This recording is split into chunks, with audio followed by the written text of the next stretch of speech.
Shri Mukesh Kumar Dalal. Thank you, Speaker, sir.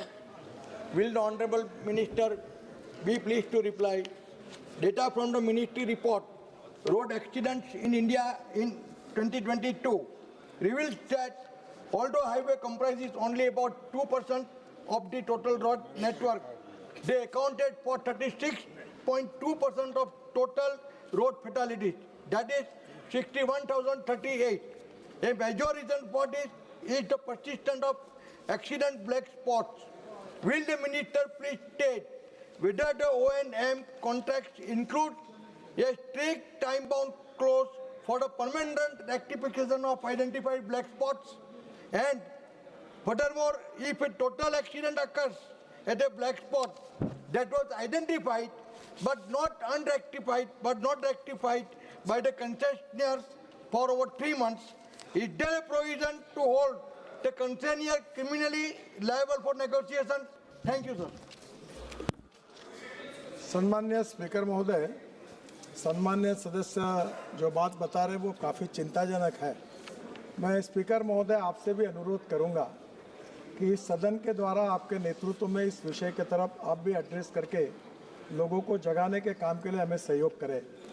5 lakh accidents होते हैं, 1,80,000 मौतें होती है और 18 से 34 एज ग्रुप में 66% यंग लड़के उनका डेथ हो जाता है।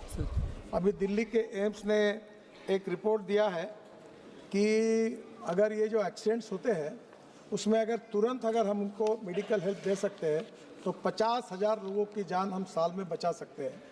और इसलिए सम्मान्य स्पीकर महोदय, हमने एक स्कीम तैयार की है, चालू भी हुई है। मैं आप सबका सहयोग मांगता हूं कि रोड पर एक्सीडेंट होता है तो लोगों को लगता है कि कोई लफड़े में पड़े, तो मैं उनसे अनुरोध करूंगा, आप कोई कार्रवाई नहीं होगी, पुलिस तकलीफ नहीं देगा, आप उस विक्टिम को उठाओ, हॉस्पिटल में पहुंचाओ और जो ये काम करेगा उसको हम राहवीर कहेंगे और उसको 25,000 रुपये का अवार्ड देंगे ताकि ये 50,000 लोगों की जान बचे।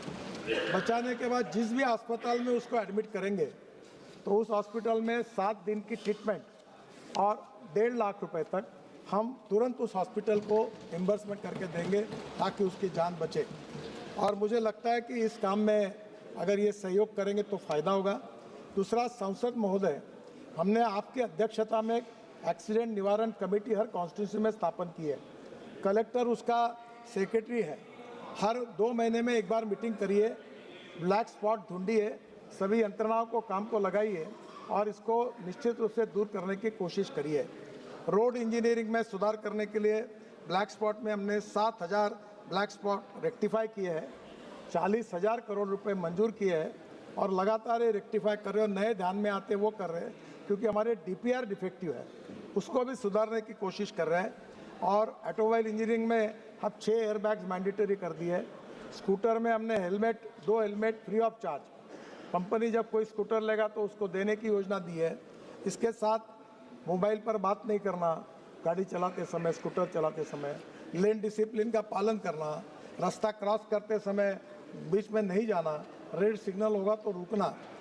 अध्यक्ष महाराज, मुझे बड़े दुख के साथ कहना पड़ता है कि ये एक्सीडेंट का संबंध ह्यूमन बिहेवियर से है, कानून के प्रति डर भी नहीं और सम्मान भी नहीं।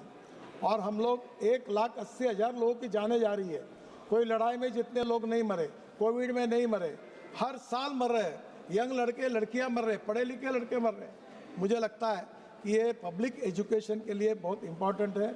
हम बहुत कोशिश कर रहे हैं, अमिताभ बच्चन से लेकर काफ़ी लोग हम कैंपेन चलाते हैं। अभी इस बार के प्रोग्राम में काफ़ी लोगों को करके अलग अलग जगह पर बच्चों के लिए प्रोग्राम करते हैं। आप भी आपके यहाँ रोड सेफ्टी के प्रोग्राम करिए, लोगों को कानून के प्रति जागरूक करिए और हमको सहयोग करिए। हम सबके सहयोग से अध्यक्ष महाराज हम लोगों की जान बचाने का काम करेंगे। आप जरूर आपके नेतृत्व में एक बार इनिशिएटिव लेकर इस विषय के बारे में भारत की जनता को जगाने के लिए हम सबके सहयोग के लिए भी आप भी कोई विशेष चर्चा भी रखिए और सुझाव भी लोगों के मिलेंगे। इनका सबका सहयोग मिलेगा तो ये संभव होगा। फिलहाल हमने इतने सब काम करने के बाद में भी समाधानकारक परिणाम नहीं निकले, यह मैं दुख के साथ स्वीकार करता हूँ। माननीय मंत्री महोदय ने सड़क दुर्घटना पर गहरी चिंता व्यक्त की है। हम सब 140 करोड़ जनता के जनप्रतिनिधि यहाँ पर बैठते हैं। हमें भी सामूहिक प्रयास भी करना चाहिए और अपने अपने संसदीय क्षेत्र के अंदर सड़क दुर्घटना कम करने के लिए लक्ष्य आधारित योजना बनानी चाहिए। हम जनप्रतिनिधि हैं, जनप्रतिनिधि का दायित्व होता है कि नियमों की पालना के लिए भी आग्रह करें और सड़क दुर्घटना के होने के कारणों की जानकारी के साथ अपने अपने क्षेत्र में एक व्यापक अभियान चलाएं, ताकि जब हम अगले साल बैठें तो हम सबके सामूहिक प्रयासों से, जनता के सहयोग से हम सड़क दुर्घटना को कम कर सकें। और मुझे आशा है कि अगले कभी सत्र में जब माननीय संसद सदस्य आएंगे तो एक सकारात्मक सुझाव के साथ अच्छे प्रयास किसने किए, हम सब इस पर एक डिबेट चर्चा भी कर सकते हैं, ताकि सड़क दुर्घटना पर रोका जा सके। क्योंकि सड़क दुर्घटना में जो मृत्यु होती है उसमें जवान लोग ज़्यादा होते हैं और इसीलिए ये हम सब के लिए सामूहिक प्रयास की बात है।